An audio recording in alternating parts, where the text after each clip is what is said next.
Yo, what's up guys? Welcome back to another video, and today we'll be looking at the NBA Power Rankings for the week of November 6th.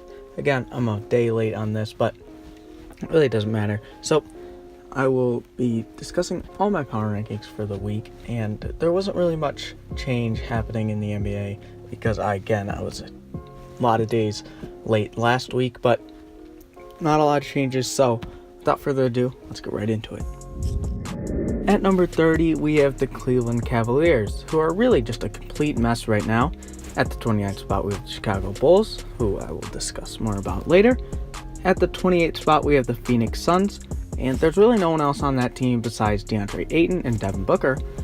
At the 27th spot, we have the Orlando Magic, and Nikola Vucevic is having another great year and proving that he is one of the most underrated centers in the NBA right now. At the 26th spot, we have the Dallas Mavericks, who can't quite get it together even though they have a ton of talent.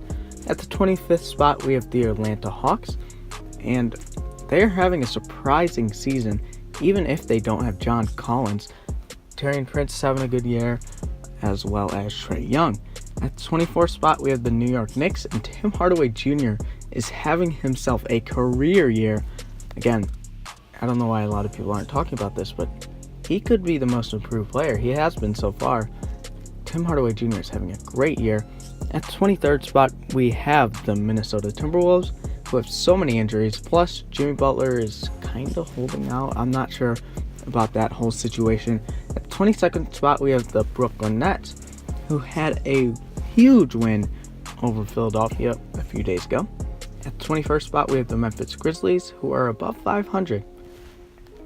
So, now let's talk about the Chicago Bulls, and really, I will do this over every section. We have 3 sections, and I will discuss one team from each section and discuss why I put them there. So let's get into it. Alright, the Chicago Bulls. The injury bug has hit them hard this season, as Bobby Portis and Lauri Markkanen have both long-term injuries this year. But some guys have stepped up in these absences. Zach LaVine has had a career year. He is the best season of his career. He is 9th in the league currently in points per game with 26.6 points per game. The rookie Wendell Carter Jr. has also stepped up, but the problem with this team is their defense. They are 27th ranked defense in the league, and that is a huge problem. But when Lowry and Bobby come back, this team has a chance to be a playoff contender because of their offensive star power. Yes, Lauri Markkanen and Bobby Portis don't provide much defense, although Portis does provide more than Lowry. But these guys on offense, plus Zach LaVine, I think they will be a deadly combo, and it will be hard to stop these 2 big men plus Wendell Carter Jr. And here we go, 20 through 11, and here it is. At number 20, we have the Washington Wizards, who have a huge chemistry problem currently, and really are not living up to expectations. At 19th spot, we have the Sacramento Kings, the most surprising team of the season so far. At the 18th spot, we have the Miami Heat, who clearly are in need of another superstar. Really, a scorer would be the best, but really any star in general would help this team out. At 17th spot, we have the Charlotte Hornets. The more I watch this team, the more I'm impressed. They just are a really good team and are really not selfish compared to other teams. At the 16th spot, we have the Los Angeles Clippers, who are a very dynamic team. At the 15th spot, we have the Detroit Pistons, who are in a desperate need of a wing. At the 14th spot, we have the Los Angeles Lakers, who can't quite get a rhythm with all these different lineups they're putting out there. At the 13th spot, we have the Oklahoma City Thunder, who finally are getting it together on the court, in addition to Russell Westbrook returning. At the 12th spot, we have the San Antonio Spurs, who are another example of Greg Popovich's legacy. I mean, this team doesn't have much, but Greg Popovich is making the most of it. And at the 11th spot, we have the Philadelphia 76ers, who I will talk about now. Now, the Sixers have started off the season a little bit slow, but at least they are above 500. But we do have one problem. They are super inconsistent, with the most recent example of their inconsistency is their loss against the Brooklyn Nets. But why is this happening? Because talent-wise, Joel Embiid and Ben Simmons are one of the best duos in the league currently. Well, there are two problems with this team, and one is being floor spacing and one is turnovers. Let's talk about turnovers. Turnovers aren't really a big problem, and I think they will go away as time goes on, but this team has a legit problem with the floor spacing.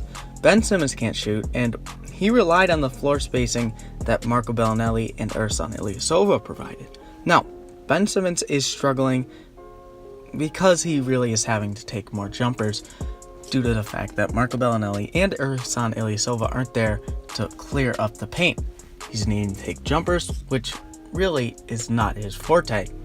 He needs the paint to be open for him to be successful, and if it's not open, I don't think Ben Simmons can be successful, and it's clearly showing in this Sixers team. Plus, they don't really have as much parts as they did last year, and it's just really not working right now. Do I think they could do a little bit better as time goes on? Yes, but for that to happen, they need to add some sort of sharpshooter to help Ben Simmons be successful, because in reality, Joel Embiid is really good, but Ben Simmons is the most valuable player on this team, and if he's not doing good, then I don't think this team can succeed.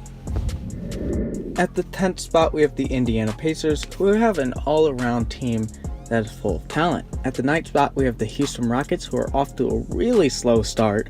At the 8th spot, we have the Utah Jazz, and Donovan Mitchell is struggling with injuries, which really isn't a good sign for this team.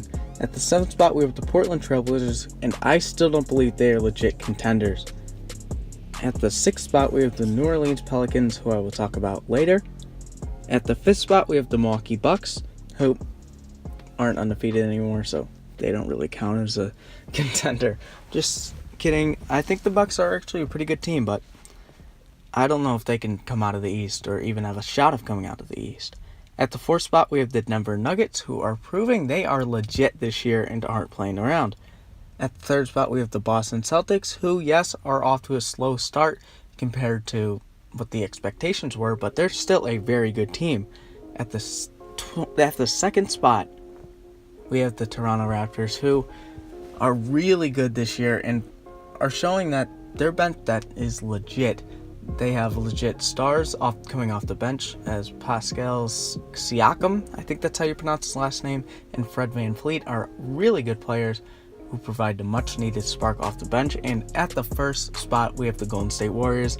No surprise here, clearly the best team in the league. Now let's talk about the New Orleans Pelicans. They started off the season 4-0, but since then they've been on a 5-game losing streak. But this losing streak isn't as alarming as many people are saying it is. During the first 2 games of this losing streak, Anthony Davis was out. Then they played the Warriors, and it was a very close game, with the Warriors only winning by 10 points. The game after that, Anthony Davis sat out, and also in that game, Elfrid Payton got hurt, and since then, he has been out. If the Pelicans didn't get hurt at all, they could honestly, in my opinion, be undefeated. So I still have faith in this team, but if this injury problem persists, I won't be able to believe they will make an impact out of the West. So let me know what you guys think in the comments down below. I think the West is stacked this year, with the Rockets still probably being a contender. The Denver Nuggets, they've been a surprise this year, being a really, really good team. With Jamal Murray, he dropped, 48 last night? I think he dropped 48 last night. So let me know if you think the Pelicans can squeeze in that mix of being contenders. Right now, I think there are only 3 legit contenders, with the Rockets, the Nuggets, and the Warriors being 3 contenders to come out of the West. I don't see any other team really being able to do that, but the Pelicans could slide in my opinion, will differ throughout the season. So that's my main question. Let me know what you guys think in the comments down below.